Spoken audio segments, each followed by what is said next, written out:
Às vezes um livro ele é completamente interpretado de maneira diferente de uma pessoa para outra. Isso na verdade é até normal.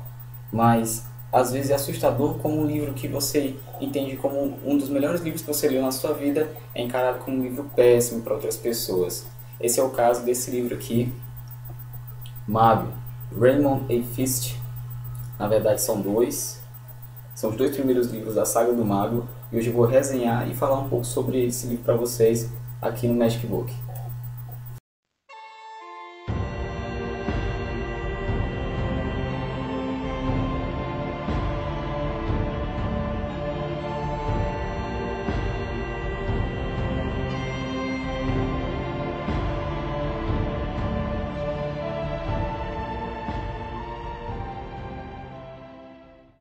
O livro conta a história do Pug.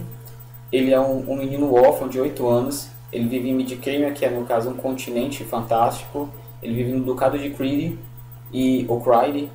E esse lugar é um pouco especial, assim. Ele é bem diferente na verdade não é tão diferente, mas ele é distinto com relação aos outros reinos que eu já vi com relação à literatura fantástica. Por quê? É um mundo medieval, é um mundo onde tem cavaleiros, reinos, duques, condes, e especificamente no Ducado, esse lugar existe uma coisa que é muito interessante nesse mundo: liberdade. As pessoas são livres lá. Quando você tem 8 anos, ou a partir dos seus 8 anos, entre 8 anos e 12 anos, você pode, no caso, fazer um teste, um tipo de avaliação, né? É uma escolha que as pessoas que têm uma profissão, no caso, nesse ducado, eles esperam que algumas crianças apareçam nessa região para escolher um aprendiz. Cada um, seja você é o ferreiro, você vai escolher o aprendiz do ferreiro. Se você é o caçador, você vai escolher um aprendiz para o seu caçador, um artesão e por assim vai. O sonho do Pug é ser guerreiro.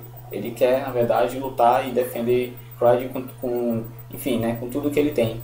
Porém, ele tem um pequeno probleminha. Na verdade, o pequeno probleminha é ele. Ele é pequeno, ele é raquítico, ele é fraco.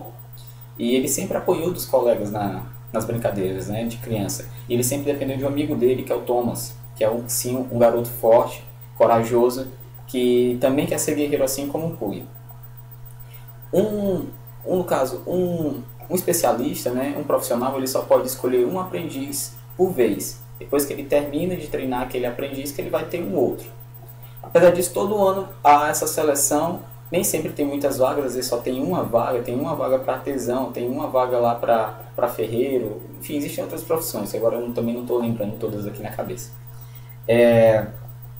E quando há o ano lá que o Pug e o Thomas juntos vão participar, é um momento de muita sorte, porque do número de crianças que aparece lá para ser escolhido, na verdade é praticamente um número igual. Acho que apenas uma criança não vai ser escolhida nesse caso, porque, digamos assim, não estou lembrando de cabeça, mas de 12 crianças existem 11 profissionais lá para escolher cada uma delas. Não necessariamente essas crianças elas vão ser escolhidas. Pode ser que quem sobrou lá considere que a criança que está lá não está apta para o trabalho. Ou às vezes dois profissionais escolhem a mesma criança e no caso também vão ter que decidir quem vai ficar com essa criança. O Pug, ele é órfão, ele vive na verdade da ajuda e da benevolência da família do Thomas, né, que adotou ele desde criança, como praticamente um filho. E ele não tem dotes, ele não tem habilidades, assim. Todas as crianças vão mostrando algum tipo de talento, ele não é o tipo de pessoa que tem esse tipo de coisa. A escolha vai acontecer e aparentemente ele não é escolhido. E a história vai se decorrer de uma maneira que você já fica logo triste pela criança, porque ele já é órfão, ele não tem nada, e todas as crianças que têm pais, ele sempre, obviamente, tem algum favorecimento também, tem um amigo da família que já está lá trabalhando, então escolhe aquele filho lá do seu colega, né? E o Pug não tem ninguém, então você percebe logo que a vida não vai ser muito fácil para o nosso colega. O que acontece é que mais ou menos 1 ano, 2 anos antes, o Pug estava andando pela floresta da cidade, da floresta do Ducado, e ele acabou se perdendo. E no meio da mata, quando ele achava inclusive que ia morrer, ele foi resgatado por um homem que o levou até um outro senhor, que era o mago dessa cidade, na verdade. Cada reino ele tem um tipo de mago, esse mago ele serve como se fosse um, um tutor, um conselheiro, na verdade, que é o velho Koga, que acaba conhecendo e nota que de alguma forma, isso anos antes dessa seleção, que o Pug ele tem algum tipo de habilidade para magia, algo diferente no Pug. Quando acontece esse tipo de seleção, depois de alguns anos depois, o Kugan está lá como conselheiro e não para escolher um aprendiz. Só que ao ver o Pug sendo a única criança a não ser escolhida, ele percebe que existe algum tipo de destino ali. Então ele decide pegar o Pug para ser o seu aprendiz. Daí se decorre o aprendizado do Pug na arte da magia. Num desses momentos em que ele nunca tinha usado a magia, ele acaba servindo como companhia para a princesa, que é a filha do duque, num passeio. A menina é extremamente arrogante, chata, e eles são atacados por trolls. Os trolls caçam os dois, né, tentam matá-los, e aí no momento de desespero, para salvar a própria vida e a vida da princesa, aí pela primeira vez o Pug vai começar a usar a magia. Outra questão muito importante é que Midicame vai ser atacada por um povo de um outro plano, que são os Tizurani.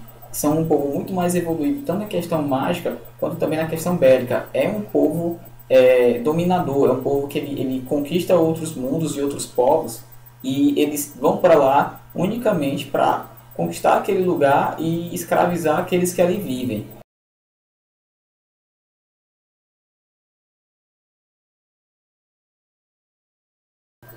O segundo livro do Mago, ele vai abordar temas muito mais profundos do que foi até então colocado no primeiro. O Pug ele envelhece, o tempo passa e ele acaba saindo de Midicama e na verdade ele vai parar no próprio mundo dos Tizurani. E lá ele descobre, ele acaba perdendo tudo aquilo que ele tinha, o pouco que ele tinha, que ele foi construindo ao longo da sua vida, já não possui mais, pois ele não tem como voltar. E aí ele vai partir novamente para um novo início da sua vida, da sua jornada. Ele vai ter que se reacostumar com outro povo, com outra língua, outra cultura. E ao mesmo tempo em que é difícil, pois você guarda as lembranças boas daquele passado, você nota que você tem que continuar, que pelo menos é isso que o Pug entende, ele vai continuar a vida dele e vai seguir em frente. E é difícil, pois ele tem que lidar com a tristeza do passado, sabendo que tem coisas que ele pode conquistar ainda no futuro. Esse livro é extremamente denso, ele é muito filosófico. A base da magia nesse livro basicamente a filosofia e a história. E você passa capítulos e capítulos só filosofando sobre qual é o contexto da magia. Chega a um ponto de você acredita que você mesmo, leitor, pode fazer magia. E o Pug vai amadurecer de uma maneira absurda. É um processo lento. Algumas pessoas vêm reclamando, que eu assisti algumas videoresenhas reclamando pelo fato de que o livro é arrastado. Não é. Ele é necessário, pois, como conta a história de um mago especificamente, o processo da magia é como se fosse uma ciência, eu encaro isso como extremamente plausível. Além disso, o Pug ele vai, na verdade, entrar em um novo contexto, pois agora ele vai ser inserido dentro da cultura dos Tizurani, que é um povo totalmente voltado para as questões da honra, se você nasceu digno de uma honra, de ser alguém importante, você é. Se você não é, se você é alguém abaixo da linha lá da nobreza, você escolhe e também aceita ser como tal. O Pug também, como um viajante, alguém de outro mundo, vai se adaptar a isso. E isso vai também abrir a mente dele para novos caminhos da magia. E aqui também a gente vai poder falar um pouco sobre a questão do... Quando você pensa que um personagem ele vai seguir uma linha, que ele vai seguir uma ideia de herói, de que ele vai proteger, que vai salvar o seu mundo, você de repente vai ver que pode ser que seja uma coisa diferente. O livro é muito bom, os personagens secundários eles são muito mais ainda bem desenvolvidos, né? As histórias deles na verdade se tornam tão importantes quanto a do Pug, e você vai se deliciando com o livro como um todo. Agora eu vou falar também um pouco sobre o livro em si, e como o Raymond Fist construiu esse mundo. Outra coisa, a grande qualidade, para quem é fã realmente da alta fantasia vai adorar como eu, é realmente a colocação de todas as raças que você, pelo menos as mais clássicas de seres fantásticos existem nesse mundo, né? Você vai ter trolls, orcs, goblins, elfos, né? Os humanos, obviamente, e eles estão anões. Mesmo você se sente dentro de um mundo fantástico. Se você pensar nesse livro como um Senhor dos Anéis mais simples, sem aí todo aquele rebuscado, sem toda aquela pompa da escrita do Tolkien, esse é um livro que ela chega muito próximo à própria ideia da Terra-média. Então, a capa, no primeiro, vou mostrar mais uma vez para vocês, ela é linda. Ela é muito bonita. E dos grandes atrativos é também um dos grandes problemas do livro. A capa em si não tem nada a ver com a história, principalmente a do primeiro livro. A do segundo livro, ela com certeza remete, na verdade, à história do terceiro livro, né? E a do terceiro livro, que eu também vou mostrar para vocês, que eu tenho aqui,